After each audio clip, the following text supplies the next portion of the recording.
김건희 씨에 대한 1심 선고 결과 나왔습니다. 징역 1년 8개월을 선고했고요. 1,281만 원의 추징금을 선고를 했습니다.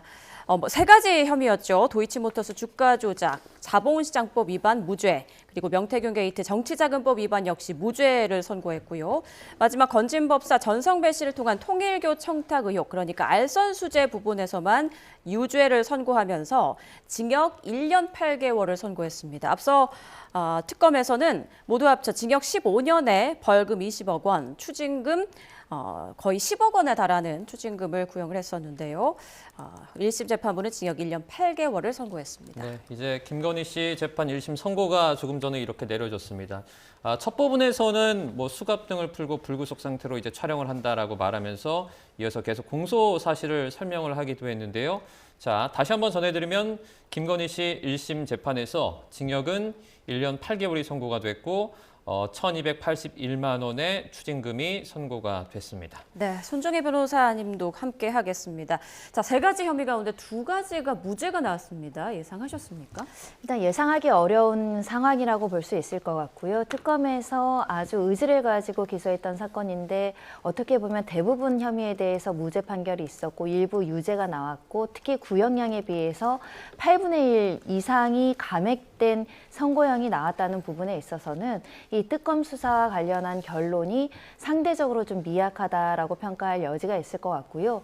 재판부의 유죄나 무죄에 대한 판단 이유를 들어봤을 때는 다소 법리적으로 엄격하게 적용하고 형량에 있어서도 다소 이제 감형을 했다라는 부분들은 지우기가 어려울 것 같습니다. 알선수재와 마찬가지로 알선수재죄 같은 경우도 중형 선고가 불가피하고 특히 그 사회적 책임과 지위가 굉장히 크다는 점, 수사에 그동안 협조하지 않고 또 진술이 반복되는 점, 이런 여러 가지의 상황을 고려했을 때 다소 높은 양형을 선고에도 양형 기준 내에 있음에도 불구하고 초범 인정 그리고 일부 반성한 점을 인정해서 집행유예가 항소심에서 가능할 정도로 1년 8개월을 선고했다는 것은 다소 선처를 했다라고 평가할 여지가 있을 것 같고요. 또 안타까운 점은 자본시장법 위반입니다. 다수의 녹음 파일이 등장을 하면서 이 공모관계나 특수 가담행위에 대해서 공동정범을 충분히 입증할 수 있다라는 자신감으로 방조행위에 대해선 예비적 공소사실로 추가하지 않은 것으로 보이는데 아예 공동정범 자체가 전부 무죄가 나오고 방조행위 자체에 대한 판단이 빠짐으로 인해서 오히려 이 부분과 관련해서 완벽한 면죄부를 주는 1심 판결이 나왔다라고 평가돼서 이 특검에서 항소해서 이 부분을 또 다툴지 지켜봐야 될 것 같습니다. 네, 자, 저 손수호 변호사께도 좀 여쭤보겠습니다. 오늘 1심 선고 결과가 이렇게 나왔는데 그 예상 범위에 좀 있으셨나요? 아니면 좀 벗어났다고 보세요? 저는 예상 못했습니다. 네. 즉 주가 조작 관련해서는 공동정범 성립 가능성이 높지 않을까라고 봤는데요. 네. 이번 재판부는 공동정범으로 보기는 어렵다라고 했는데 그런데 이 부분이 일단 1심에서는 무죄 판결이 나왔습니다만 최종적으로 무죄 판결이 나올 것이냐 이 부분은 사실 속단하기 어렵습니다. 왜냐하면 공동정범으로 인정될 가능성도 있겠습니다만 설령 그렇지 않다 하더라도 애초에 김건희 피고인이 이 주가 조작 사실에 대해서 인식은 했다. 인식했다고 볼 여지가 있다라고 판단을 했고요. 또한 여러 가지 이유들도 구체적으로 이제 설명을 해줬는데 그렇다면은 적어도 공동정범이 아니라 하더라도 방조범 성립 가능성은 있어요. 다만 재판부도 그런 말 했거든요. 하지만 방조 여부는 판단 범위가 아니었다. 그래서 판단하지 않고 그 부분은 무죄 판결이 나왔는데 항소심에서도 공소장 변경할 수 있거든요. 네. 그리고 공동정범으로만 기소했다가 유죄 판결을 받지 못한 경우에 방조범도 추가해서 판단받는 경우들은 종종 있습니다. 그리고 특히나 저희도 이제 이런 유사한 사건들을 할 때 주가 조작 공동정범으로 잠시만요. 말씀 중에 지금 김건희 씨 측 변호인단이 나오고 있습니다. 어떤 입장을 밝힐 것으로 보이는데요. 들어보시죠. 네, 마이크 대주세요. 자, 최지우 변호사고요. 자, 오늘 재판 결과 관련해서 이제 관련 입장을 낼 것으로 보입니다. 김건희 씨 변호인단 측의 이제 변호사인데요. 오늘 재판 결과 관련해 어떤 입장을 낼지 저희가 좀 들어보도록 하겠습니다. 네, 일단 표정이 밝아 보입니다. 앞서 재판장이 얘기할 때 눈물을 흘리는 변호인도 있었는데요. 내용 들어보겠습니다. 잠시만요. 네.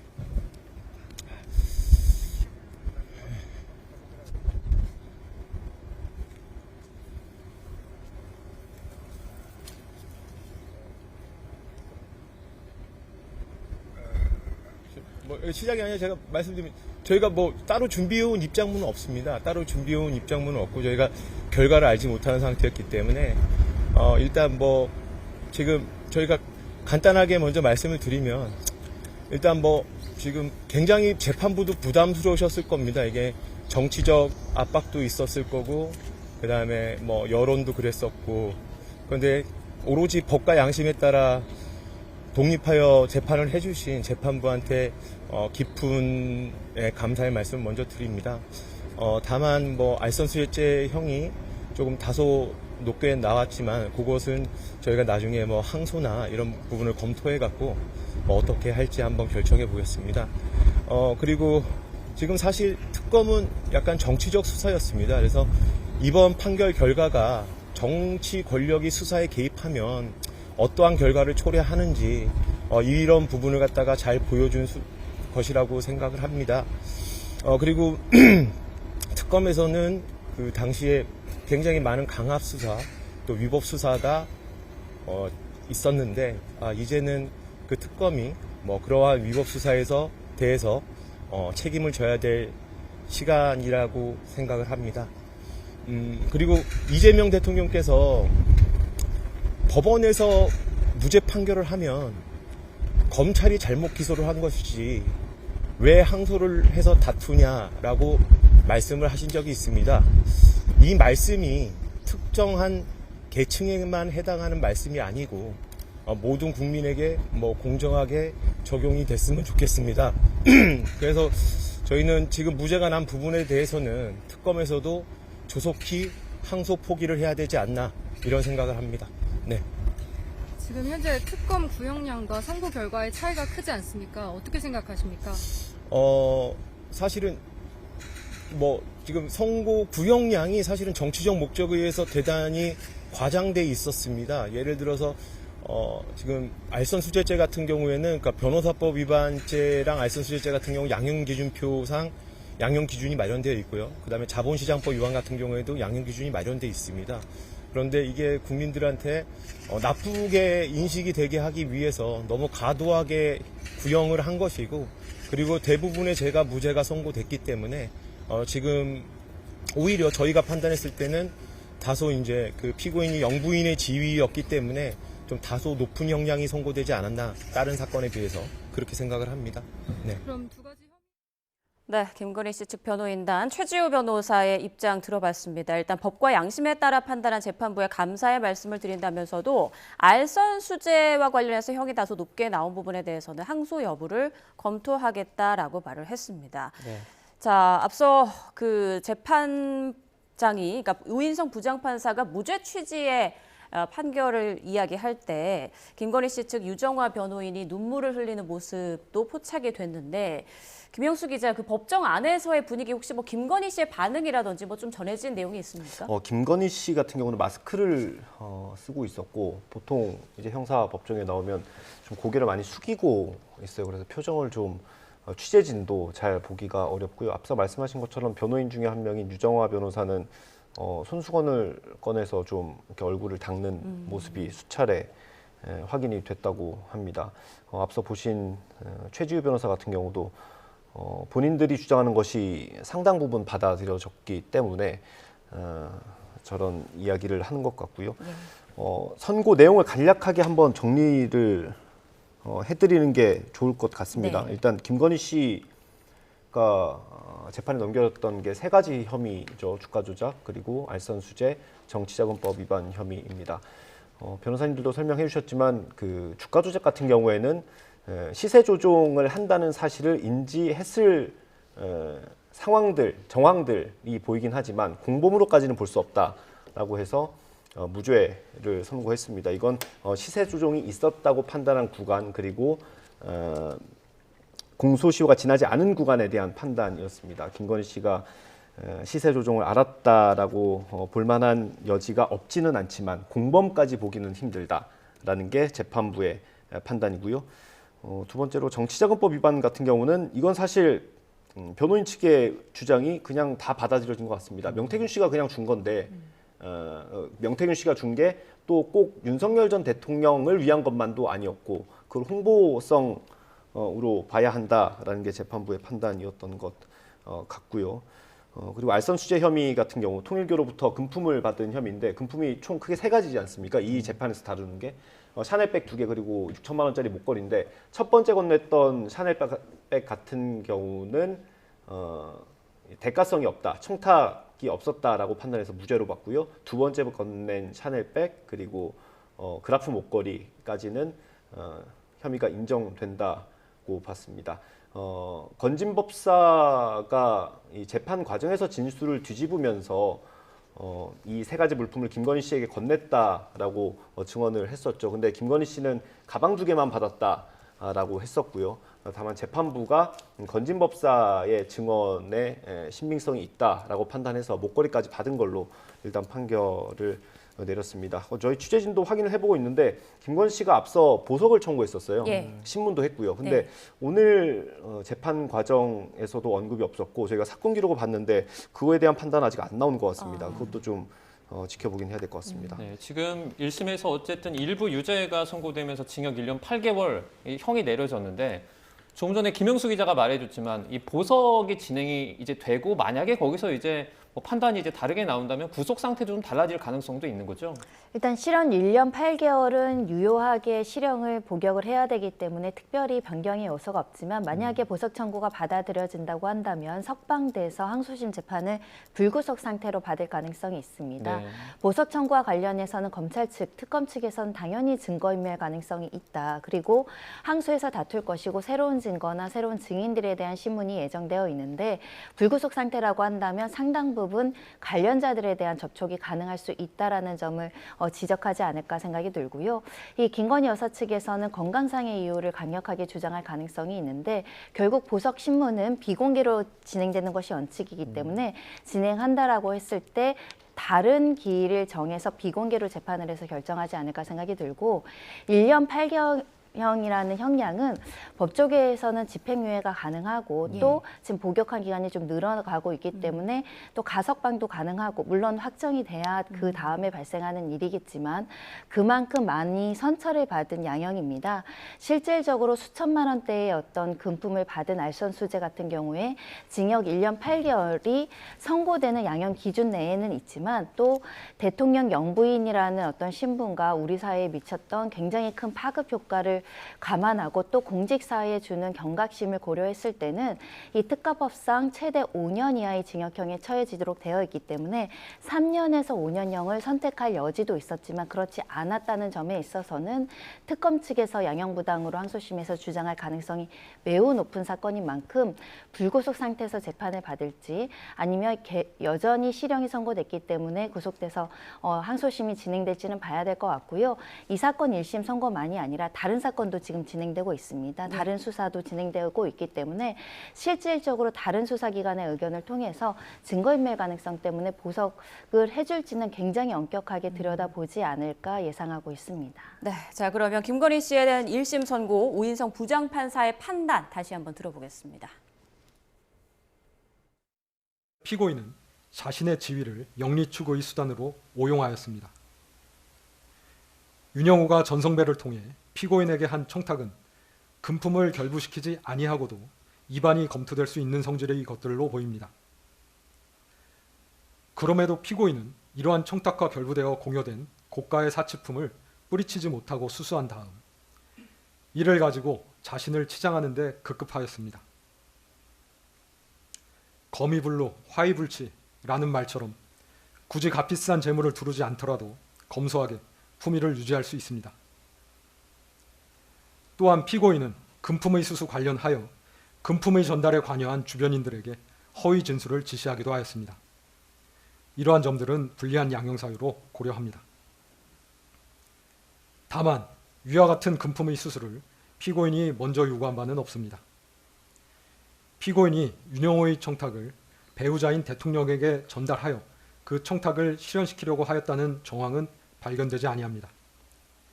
뒤늦게나마 가방 등을 공여받은 자신의 사려 깊지 못한 행동에 대하여 일부 자책하며 반성하고 있습니다. 별다른 범죄 전력이 없습니다. 이러한 점들은 유리한 양형사유로 고려합니다. 그 밖에 피고인의 연령, 직업, 성행, 가족관계, 범행의 경위, 범행 후의 정황 등 이 사건 기록 및 변론에 나타난 모든 양형 요소를 종합적으로 고려하여 형을 정하였습니다. 그리고 유죄로 인정된 부분 중 압수된 목걸이는 몰수하고 몰수되어야 할 가방과 천수삼 농축차는 현재 몰수가 불가능하여 그 가액을 추징합니다. 이에 다음과 같이 선고합니다. 피고인은 자리에서 일어서 주시기 바랍니다.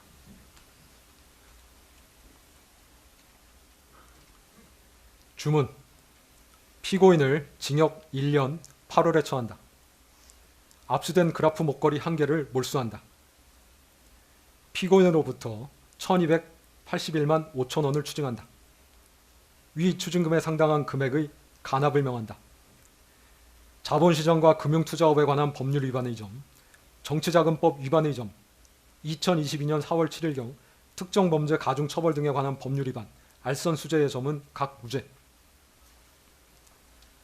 피고인은 판결에 대하여 일주일 내에 이 법원에 항소장을 제출해서 항소를 제기할 수 있습니다. 그리고 피고인, 무죄 부분에 대해서 일간지 등에 공시되기를 원하시나요? 그럴 필요까지는 없으신가요? 네. 형사보상 안내문 받아가도록 하시기 바랍니다. 이상으로 판결 선고를 마치겠습니다. 네. 자, 부장판사의 판단 쭉 들어봤습니다. 이제 3시가 좀 넘어서요. 앞서 전해드린 대로 윤영호 전 통일교 세계본부장에 대한 또 선고 공판이 시작됐다라는 속보가 들어왔습니다. 관련해서 또 내용 들어오면 전해드릴 거고, 조금 전 우인성 부장판사의 말을 들어봤을 때 워낙 특검의 구형과 오늘 1심 선고 결과의 차이가 크다 보니까 양형 이유가 굉장히 궁금했거든요. 양형 이유에서 김건희 씨가 자신의 지위를 영리 추구 수단으로 오용했다. 고가의 사치품을 수수해서 치장하는 데 급급했다라고 질책하면서도 금품 수수를 먼저 요구한 바는 없고 또 뒤늦게 가방을 반환하는 등 자책하며 반성하는 모습을 보였다라고 말을 했거든요. 이 부분에 네. 대해서 어떻게 생각하십니까? 네, 특검이 징역 15년을 구형했고 오늘 징역 1년 8개월형이 선고됐기 때문에 구형에 비해서 너무 낮은 수준이기 때문에 상당 부분 특검이 실패한 거 아니냐, 그리고 피고인이 잘 막아낸 거 아니냐라는 평가가 될 수도 있겠습니다만 사실 저는 그렇게 보진 않습니다. 왜냐하면 전부 무죄가 된 자본시장법 위반 혐의도 추후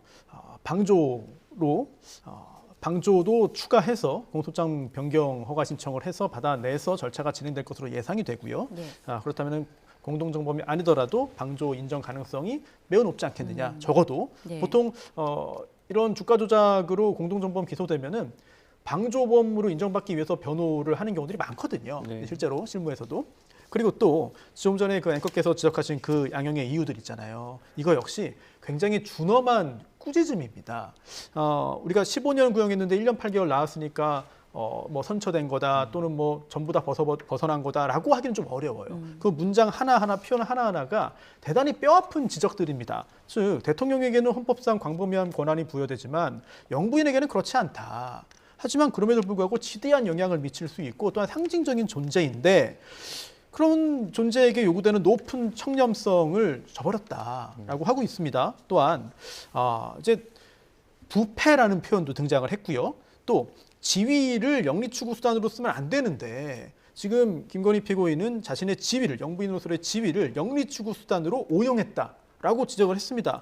굉장히 강한 질책이 아니냐라는 생각이 들고요. 또한 결과적으로 본인이 부인했던 목걸이 수수 사실까지 인정이 됐어요. 이런 것들은 그렇다면은 지금까지도 계속 거짓말을 하고 있는 것이냐라는 생각을 할 수밖에 없고, 그럼에도 불구하고 반성한다는 부분이 또 참고가 됐습니다. 예. 이런 부분들 법감정과 또 법리적인 부분의 판단과의 약간 괴리가 또 계속해서 이야기되지 않을까라는 그런 생각도 드는 오늘 양형의 이유였습니다. 네, 이번에 김영수 기자, 말씀해 주시죠. 저희 앞서 김건희 씨 변호인 최지우 변호사의 입장을 좀 길게 보여드렸잖아요. 저희가 현장에서 특검 측 입장을 듣기 위해서 좀 찾아다녔는데 특검이 아마 다음 재판이 있어서 그런지 취재진을 만나지 못했다고 합니다. 특검 측 입장은 저희가 취재를 하는 대로 전해드릴 수 있도록 하겠습니다. 네, 알겠습니다. 자, 저희가 이제 조금 전에 계속해서 얘기를 나누긴 했는데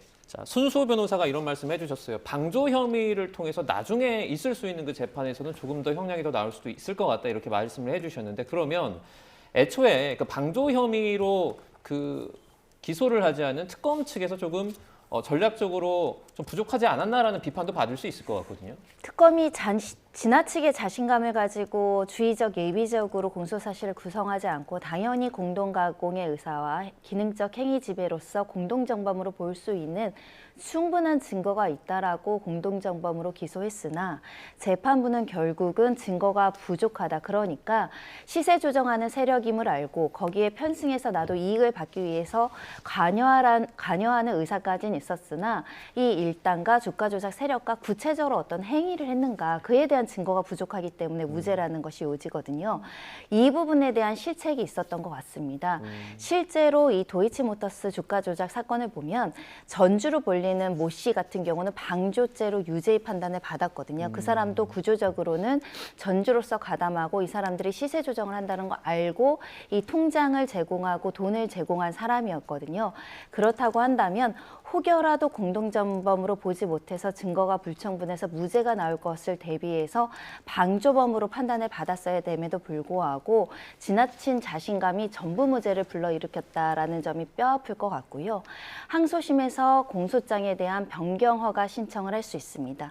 공소장 변경의 기본적인 요건은 기본적인 사실이 동일하고 피고인에 대한 방어권을 침해하지 않는가 이 점이 주요 요소인데요. 재판부에서 이렇게 공동정범, 정범으로만 판단을 하다가 방조범으로 변경하는 것이 피고인의 이익에 반하는가 이 부분 판단에서 변경 허가를 할 것으로 보이고 만약에 허가를 한다라고 한다면 또 과거에는 허가한 전례도 있습니다. 그런 경우에는 방조범으로 유죄 가능성도 있을 것 같고요. 이와 더불어서 아예 정범을 기초로 해서 특검에서는 이 무죄 부분이 법리적으로 그 법리 오해이다라는 주장을 이어갈 가능성이 있습니다. 예를 들면 우리가 조직적인 사기 범행에서 기능적 행위 지배라는 것은 직접 주가 조작이라는 행위를 하지 않는다고 하더라도 이 세력에게 돈을 대고 자금을 대고 관련된 어떤 그 생각이나 이런 것들을 서로 도움으로 인해서 행위 지배를 했다라고 봐서 공범으로 처벌한 예가 있거든요. 그런 만큼 전반적으로 무죄의 사실 판단에 대한 법리 오해에 대한 판단을 특검에서는 다시 한번 주장해서 유죄를 이끌어 나가기 위해서 노력하지 않을까 생각이 들고요. 다만 특검의 한계는 공소시효입니다. 공소시효가 도가 있다라는 것은 뭐 부인하기 어려운 일부 사실관계가 있기 때문에 그 전제하에 공소시효도 극복하고 실제 김건희 여사가 이 주가 조작 일당과 단순히 방조를 넘어선 실제의 구체적인 실행행위를 했는가, 도움을 주었는가, 그와 결부되는 어떤 행위 가담이 있었는가를 잘 찾아내는 게 항소심의 숙제가 되지 않을까 합니다. 네. 자, 그리고 오늘 1심 선고에서 재판부는 그 명태균 게이트와 관련해서 김건희 부부를 만나기 전부터 여론조사가 예정돼 있었고 명태균은 영업을 위해서 자발적 여론조사를 실시한 것으로 보인다. 이런 판단 근거를 말하면서 무죄를 선고했고요. 그리고 통일교 청탁 의혹과 관련해서는 일부 유죄를 선고했죠. 이런 오늘의 선고가 다른 재판에는 어떤 영향을 미칠지 궁금한데 지금 진행되고 있는 윤영호 전 본부장 재판이라든지 윤 전 대통령 재판이라든지 어떤 영향이 있을까요? 네, 우선 윤영호 전 본부장의 경우에는 조금 전에 함께 들은 그 판결 요지 낭독에도 여러 번 등장했습니다. 예. 그리고 물품 등의 전달 과정에도 여러 가지 역할들을 한 것이 조금 전에 판결을 통해서도 일단 인정은 됐습니다. 그런 부분들을 부인하지는 못할 것이고요. 다만 각각의 재판이 꼭 먼저 선고된 재판이 법리적, 논리적으로 무조건적으로 다 영향을 주는 것은 아니죠. 다만 지금 이 사안은 약간 좀 특수성이 있어요. 그래서 다른 내용의 인정이 다른 내용의 사실관계 인정이 뭐 되지는 않을 것으로 보이고요. 예. 그리고 또 윤석열 전 대통령 재판과도 좀 맞물려 보면은 근데 아까 알선수재 혐의 관련해서도 이런 부분들이 있었습니다. 양형 관련해서 먼저 김건희 씨가 요구한 건 아니다. 그리고 또 대통령에게 그러한 물건 또는 청탁 내용이 전달되지 않았다. 이런 내용들이 있었거든요. 확정된 것은 아닙니다만 이 역시 윤석열 전 대통령 수사 또는 앞으로 혹시 있을지 모르는 추가적인 수사에도 영향을 줄 수 있겠죠. 네, 김건희 씨가 이제 조금 전에 1심 선고 그 판결을 마치고 이제는 뭐 남부구치소로 다시 돌아간다고 저희가 보면 되겠죠. 네, 구치소로 지금 돌아가는 모습을 저희가 보고 있습니다. 1년 8개월의 이제 선고를 듣고 다시 원래 있던 남부구치소로 약 1시간 정도 소요되는 시간을 거쳐서 돌아가게 될 것으로 보입니다. 자, 지금 조금 전에 손소 변호사께서도 계속 말씀을 해주셨는데, 그러니까 다른 재판에도 영향을 계속 미칠 수 있다라는 말씀을 해주셨잖아요. 그런데 그 부분이 사실 먼저 선고된 재판이 다른 재판부의 판단에 영향을 주느냐, 미친다면 얼마나 영향을 주느냐, 그 부분은 좀 선후관계가 좀 다른 것 같아요. 즉 다른 재판부에서 이 사안에 대해서 이렇게 판단했으니까 우리도 그렇게 해야 된다? 또는 참고해보자? 다르게 할 수 없는 거 아니까 부담 가진다? 저는 그렇게 보지 않고요. 워낙 많은 국민들이 관심을 가지고 보는 사건일 뿐더러 또한 판사라면은 당연히 법관으로서의 양심에 따라서 판단하는 것이지 다른 재판부의 판단에 영향을 받지는 않을 것으로 보이고, 만약 같은 취지의 판단이 여러 차례에 걸쳐서 나온다면 실제로 사실이 그렇기 때문입니다. 또한 법리에 따라서 그렇게 판단할 수 없기 때문입니다. 그렇게 보는 것이 맞지, 오늘의 판단이 다른 재판부에 어떤 부당한 영향이라든지 또는 사실상의 영향을 준다라고 보기는 좀 어렵지 않나 싶어요. 예, 네. 앞서 그 김건희 씨 측 변호인단에서는 알선 수재 부분에 대해서 항소를 검토하겠다라고 말을 했고, 아직 특검 측의 입장은 전해진 내용이 없는데 특검 측은 뭐 당연히 항소하겠죠? 그렇습니다. 알선 수재와 관련해서 특검 측에서 주장할 것으로 예상되는 법리는 이 포괄일제 계속범에 대한 부분입니다. 그러니까 세 차례에 걸쳐서 금품 수수를 받았는데 첫 번째 행위는 부정한 청탁을 명시적으로 인정하기 어렵기 때문에 무죄이고, 두 번째, 세 번째는 이 공무원으로서 국가 운영과 관련한 통일교의 청탁에 대한 현안이 존재했다는 이유로 별개로 이제 판단을 했던 것인데요. 우리 법에서는 단일한 어떤 의사로 계속적으로 금품을 수수받으면서 청탁 관계가 있고, 그로 인해서 일정한 영향력을 행사할 수 있는 알선 행위가 있었다고 한다면 유죄로 모두 포괄해서 일죄로 볼 여지가 있는데, 지금 재판부의 판단은 이것을 하나하나의 경화법으로 쪼개서 1차 행위, 2차 행위, 3차 행위별로 그 당시 시점에 구체적인 어떤 청탁이 존재했는지를 매우 엄격하게 면밀하게 바라본 것으로 보입니다. 그런 만큼 두 번째, 세 번째의 금품 수수는 유죄이나 첫 번째는 막연한 기대로 그냥 호의나 축하 선물 정도로 줬다, 이렇게 보는 상황인데요. 이 판단과 관련해서는 국민들의 의구심을 받을 수 있습니다. 800만 원이든 1000만 원이든 샤넬백을 받았는데 무죄라고 이런 생각을 가질 수 있을 것 같은데요. 그거는 이제 김건희 여사가 공직자가 아니다 보니까 뇌물죄의 어떤 여러 가지의 어떤 엄격한 지에서 벗어난 측면이 있고, 또 이 점도 만약에 알선 수재가 무죄라고 한다면 예를 들면 청탁건지법으로 구성을 해서 일부 유죄라도 이끌어낼 수 있을 것인데, 이런 법리적인 검토가 좀 부실한 측면이 있지 않을까 생각이 들고요. 어떤 사람이 접근해서 의무 없이 계속적으로 고가의 선물을 줬다고 한다면 1년의 가정에 처음에는 호의를 베풀어서 신분관계를 형성하는 게 목적일 거고, 친해지면 그 다음에 청탁을 하는 게 보통 통상적인 사회 모습이잖아요. 그런데 처음에 접근했을 때 구체적인 현안을 말하지 않았기 때문에 처음은 무죄다. 이 부분은 다시 한번 판단을 받아야 될 것 같아서, 이 청탁이 결부돼서 금품을 수수하려고 접근한 사람으로부터 여러 가지 행위를 거쳐서 고가의 선물을 받았는데 이것을 쪼개는 것이 법리적으로 맞는가, 이 부분도 항소심에서 좀 들여다볼 여지가 있을 것 같고요. 예. 결론적으로는 이렇게 김건희 여사에 대해서 많은 부분이 무죄가 나온 것은 법의 미비와 사각지대가 있는 겁니다. 그러니까 만약에 윤석열 전 대통령이 이 행위를 했다라고 한다면, 예를 들면 정치자금법은 무죄가 되더라도 이 김영선 의원에 대한 공천에 대해서 부당한 영향력을 행사했다라는 그 자체는 직권남용죄로 처벌할 수 있거든요. 근데 김건희 여사는 안타깝게도 공직의 신분이나 영향력이 있는 직무 행위를 할 수 있는 권한이 없다 보니까 이걸로도 처벌을 하지 못하는 법의 미비가 있는 것입니다. 그런 점에 있어서는 많은 부분이 무죄가 나왔지만 그건 역시 배우자라는 신분의 한계 때문에 또 무죄가 나올 수 있는 부분이 있고, 그 때문에 뇌물죄의 공동정부로 기소를 하거나 A라는 범죄가 주도적으로 인정이 되지 않았을 때 예비적으로 또 판단을 받아봐야 될, 어떻게 보면 다른 가능성을 좀 염두해 둬야 되지 않았을까, 그런 아쉬움이 남는 판결입니다. 네, 저희가 알선 수재 얘기 조금 더 해보면, 그러니까 조금 전에 보셨듯이 그 뭐 샤넬백이나 그라프 목걸이가 유무죄가 좀 갈렸단 말이죠. 그 판결 내용 관련해서 김영수 기자가 네. 이 어떤 이유 때문에 이게 좀 이렇게 갈리게 됐는지 설명을 좀 해주시죠. 네, 김건희 씨가 받은 금품, 통일교로부터 받은 금품 총 3가지입니다. 이번 재판에서 다룬 게요. 샤넬 가방 2개, 그리고 6천만 원이 넘는 그라프 목걸이 하나입니다. 일단 재판부는 이 세 개 물품이 다 김건희 씨에게 넘어간 것까지 인정을 했습니다. 전성배 씨, 건진법사의 진술이 번복된 것에 신빙성이 있다라고 판단한 겁니다.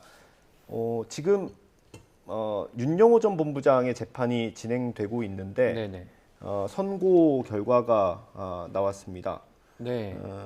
정치자금법 위반 혐의에 대해서는 징역 8개월 그리고 청탁금지법 등 혐의에는 징역 6개월이 선고됐습니다. 합하면 네.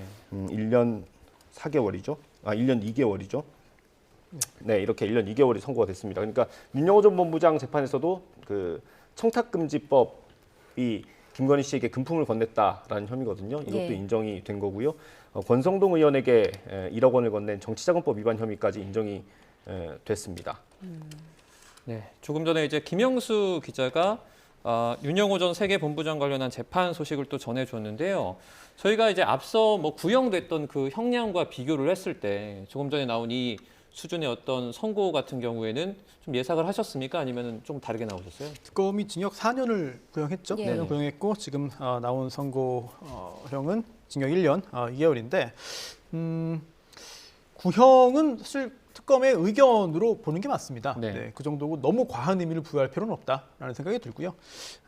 구체적으로 판결문을 봐야겠습니다만 언론 보도를 통해서 알려진 그런 사항들이 전부 다 인정됐을 경우에는 사실 뭐 크게 큰 이견을 제기하기는 어려운 그런 범위 안에 들어있는 형량이 아니냐라는 생각이 들고요. 네. 그리고 또 권성동 의원에게 금품을 제공한 사실 역시 그 사실관계가 인정되었다면은 4시죠. 4시로 예정되어 있는 권성동 의원 관련된 그 재판에서도 그 부분이 역시 인정될 가능성이 높다, 인정될 것이다라고 볼 수 있겠고요. 지금 이렇게 오늘 중요한 판결들이 계속 선고되고 있는데 앞으로도 계속 나오잖아요. 네. 그래서 어쩔 수 없이 국민들께서도 이 형사법 관련된 공부를 계속 어쩔 수 없이 하게 되시는 것이 아닌가 이런 생각이 듭니다. 네, 자 윤영호 전 본부장에 대한 1심 선고 내용 조금 더 자세히 전해드리겠습니다. 일단 정치자금법 위반 혐의에 있어서는 1심에서 징역 8개월이 선고됐고요. 청탁금지법 위반죄 및 횡령 혐의에 대해서는 징역 6개월이 나왔습니다. 재판부에서는 김건희 씨와 권성동 의원의 금품이 전달된 혐의가 인정된다라고 판단을 했고요. 그리고 전성배 씨 신뢰 파탄 감행할 이유가 없었다. 진술의 신빙성에 대해서 이야기를 하기도 했습니다. 그리고 원정 도박 증거인멸 혐의는 특검 수사 대상이 아니다라고 판단한 것으로 보입니다. 자, 1심 재판부의 선고 내용 조금 더 어떻게 보시는지 설명해 주시죠. 네, 연결되어 있습니다. 예. 김건희 여사에게 샤넬백과 그리고 그라프 목걸이를 제공한 점은 김건희 여사 사건에서도 유죄로 인정된 사실관계이기 때문에 관련된 증거를 취합했을 때는 충분히 이 금품이 수수됐다라는 것을 윤영호 재판부에서도 인정하지 않을 수 없는 사건이고요. 특히 중간에 있는 전성배 씨의 진술의 신빙성이 굉장히 중요했던 것 같습니다. 예.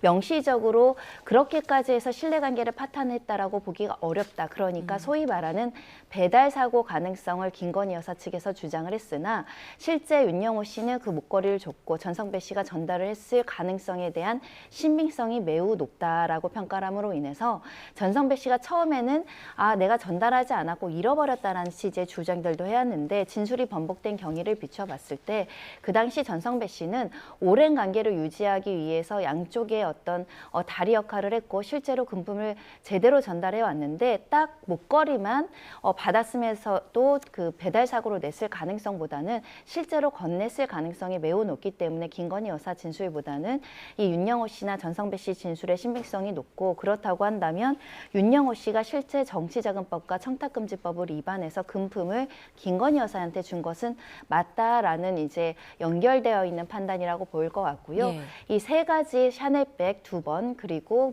목걸이를 하나 전달했다라는 구체적인 사실관계는 양쪽의 재판부에서 모두 사실관계를 인정했기 때문에 상당한 증거가 취합되어 있고 특별히 항소심에서 크게 달라지지 않을 가능성이 있어 보이는데 일단 김건희 여사 측에서는 일관되게 지금 목걸이는 받지 않았다라고 주장하고 있기 때문에 이 역시 항소심에서 사실 오인으로 다툴 가능성이 있는 부분이 아닐까 생각이 들고요. 양형과 관련해서는 조금 유의미하게 1년 2개월이 나왔습니다. 네. 보통 청탁금지법, 그러니까 뇌물 사건 같은 걸 비견했을 때 뇌물 공여자보다 받은 사람이 더 엄격하게 처벌이 되잖아요. 거의 배에 이를 정도로 더 많이 강하게 처벌하는데 준 윤영호 전 본부장은 1년 2개월을 받았고 받은 김건희 여사에 대해서는 1년 8개월이라는 숫자를 봤을 때 비교적 차등이 크게 없다라는 점. 그만큼 사실 김건희 여사가 여러 부분에 있어서는 선처를 받았다라고 평가할 요소가 있어 보입니다. 네, 지금 오늘 뭐 특검에 저희가 뭐 성적표라고 말할 수는 없겠지만 어쨌든 김건희 씨 재판 관련해서는 15년 구형에서 1년 8개월이 선고가 됐고요. 윤영호 전 세계본부장은 이제 구형을 4년 했고 1년 2개월이 선고가 됐습니다. 어쨌든 특검이 구형한 거에 비해서는 저희가 통상적으로 조금 낮은 형량이 나오지 않았나라는 생각을 지을 수가 없는데 어떻게 보세요? 그 부분이 좀 아쉬워요. 왜냐하면 김건희 피고인에 대해서 징역 15년 구형했는데 사실 법조인의 시각에서 볼 때는 굉장히 높은 수위거든요. 그래서 살인죄의 경우에도 징역 15년 선고되지 않는 경우들이 많은데 물론 대단히 중요한 범죄이고 중한 범죄이고 그리고 또 비난 가능성이 높은 상황이긴 합니다만 좀 전에 살펴본 그 세 가지 혐의로 징역 15년을 구형한다는 것은 사실 다소 과하지 않았나라는 생각이 들고요. 그래서 설령 세 가지 전부 다 유죄 판결이 유죄로 판단했다 하더라도 특검의 구형과는 상당한 수준의 차이가 있는 형이 선고됐을 수도 있습니다. 어쨌든 특검이 이 김건희 피고인에 대한 강한 처벌 필요성을 강조하기 위해서 중한형을 구형했는데 하지만 그로 인해서 결과적으로는 오히려 특검이 너무 과하게 사안을 본 거 아니냐 또는 특검이 판단한 것이 법원에서 이렇게 인정받지 못한 것에 대해서 특검이 또 잘못한 거 아니냐 또는 특검이 엄격하게 여러 가지 절차나 형식과 내용에서 문제 없게 업무를 수행해야 뒤탈이 없는데 혹시라도 어느 한쪽에 치우쳐서 과도하게 했다면은 그 후에 또 여러 가지 문제가 생길 수 있는 거 아니냐 등의 논란을 약간 좀 자초한 측면은 좀 있어 보이고요. 네. 이런 부분들은 아직 사건이 다 끝난 게 아니거든요. 네, 그렇기 때문에 특검 측에서도 이 부분에 있어서 국민들의 신뢰를 계속 유지하는 그런 고민들을 좀 해야 될 것 같습니다. 네, 손중혜 변호사님께서는 금품을 준 사람보다 받은 사람에게 보통 좀 강한 선고가 나온다라고 말씀을 해주셨고 일단 윤영호 전 본부장은 징역 1년 2개월의 그런 형량을 받아들였습니다. 자, 잠시 뒤에 1억 원을 받은 혐의인 권성동 의원에 대한 재판이 시작될 텐데 이 재판 내용도 좀 김 기자가 설명을 해주실까요? 네, 윤영호 전 본부장 오늘 1심 선고 있었던 그 혐의 중에 정치자금법 위반 혐의도 포함이 되어 있습니다. 근데 예. 그게 유죄로 인정이 됐고 징역 8개월 그 정치자금법 위반 혐의에 대해서 선고가 됐거든요. 4시에 이제 곧바로 권성동 의원에 대한 선고 공판이 있습니다.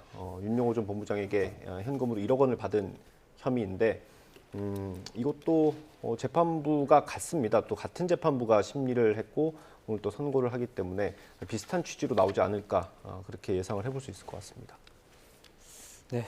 자, 이번에는 저희가 계속해서 오늘 있었던 재판 관련해서 어쨌든 전체적으로 뭐 특검의 구형보다는 조금 낮게 나왔지만 그럼에도 불구하고 조금 의미 있는 이 부분은 조금 볼만한 부분이 있었다라고 꼽으면 어떤 게 좀 있을까요? 그럼에도 전반적으로 유죄의 일부의 선고가 나왔고 그에 대해서는 재판부의 질책이 있었습니다. 공직자의 배우자로서는 그 권한을 상당 부분 절제해서 행사해야 되고 특히 금전적인 이득으로 사적인 이득을 취득해서 이 치장하는 데 사용했다라는 점을 명확하게 지정을 했던 부분은 또 성과가 있었다라고 말씀드릴 수 있고요.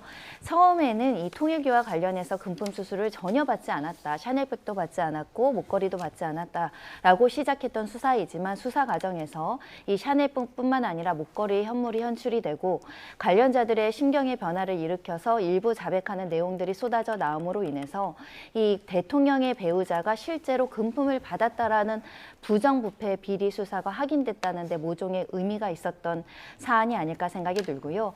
우리나라에서 과연 대통령의 영부인이 이런 각종의 뭐 명품 가방, 명품 뭐 여러 목걸이 이런 것들을 받아서 특정 인사에 개입하거나 특정 종교를 위해서 영향력을 행사한 과거가 있었는가를 돌이켜 봤을 때는 우리가 이 사건에 대해서 굉장히 중대하게 바라봐야 되고 엄단해야 되고 그로 인해서 나중에 나올 수 있는 대통령과 그 친인척의 비리를 방지해야 될 사회적인 필요성이 있다라는 전제하에서 특검의 수사가 진행이 됐었고요. 그만큼 특검 수사의 결과에 대해서 많은 국민들이 지켜보고 있고 실제로 김건희 여사가 뒤늦게나마 샤넬백에 대해서 수사한 사실을 인정을 하고 그 부분과 관련해서는 부끄럽고 잘못했다라고 인정을 하고 있지만 이 다수의 어떤 시각들과 관련해서는 객관적인 물증과 부인하기 어려운 사실관계만 일부 인정을 했다라는 부분들을 또 지적하지 않을 수 없습니다. 지금까지도 목걸이에 대해서는 받지 않았다라고 부인하는 태도는 반성하는 태도하고는 조금 다소 거리가 있다라고 지적을 할 수밖에 없는 상황이고요. 실질적으로 수사에 협조했던 윤영호 전 본부장은 이렇게 통일교의 조직적이고 체계적인 어떤 청탁과 그와 관련한 금품 수수의 전달책으로 지목이 돼서 실형을 살고 있고 실형이 선고가 된 상황이고 훨씬 더 높은 청렴성이 요구되는 공직자, 특히 대한민국의 가장 큰 최고 권력자인 윤 전 대통령과 김건희 여사가 그 권한을 남용하고 이런 사적인 이익, 큰 이익도 아니고 이런 뭐 큰 이익일 수는 있지만 이렇게 특정 단체로부터 종교 단체로부터 이익을 받은 점은 비난 가능하다라고 말씀드릴 수 있고요. 다만 재판부의 어떤 양형기 이유와 관련해서 좀 다소 아쉬운 것은 특검에서 주장했던 것이 두 가지였습니다. 사법 시스템, 공적 시스템을 무너뜨렸다라는 점과 두 번째는 헌법상의 정교분리 원칙을 위반해서 정치 권력과 종교 권력은 멀어져야 되고 서로 관여할 수 없음에도 불구하고 너무 밀접하게 관계가 있었고 그 때문에 공직의 어떤 불가 매수성이 흔들린 거 아니냐 이런 주장을 했는데 오히려 재판부에서는 이런 표현을 썼습니다. 금품을 주고받지 않더라도 통일교의 이런 정상적인 어떤 현안에 대한 요청은 공직에서 대통령으로서의 어느 정도 영향력을 행사할 수 있다. 이렇게 이제 설치를 했는데요. 이런 판단이 굳어지게 된다면 그리고 공직자의 배우자가 이런 선물을 받던가 뭐 수백만 원, 수천만 원을 받다고 하더라도 실형이 1년 8개월에 머무른다고 했을 때 공직사회 전반의 청렴성에 대해서 그 공직자 윤리에 대해서 조금 더 경각심을 가지냐 아니면 좀 해이해지냐 이런 깊은 고민이 판결문에 있어야 된다라고 생각을 하고요. 다시 한번 항소심에선 양형부당에 대해서 다툼의 여지가 있지 않을까 생각이 들고 만약에 이 사건이 항소심이 갔을 때 김건희 여사가 입장을 바꿔서 그라프 목걸이도 받았다. 라고 입장을 변모하면 이건 집행유예 가능성이 매우 높은 사건이 되거든요. 그런 경위도 한번 추세를 봐야 되지 않을까 생각합니다. 알겠습니다. 김건희 씨에 대한 1심 선고 지금까지 세 분과 짚어봤습니다. 손수 변호사, 손정혜 변호사, 김영수 기자와 함께했습니다. 고맙습니다. 고맙습니다.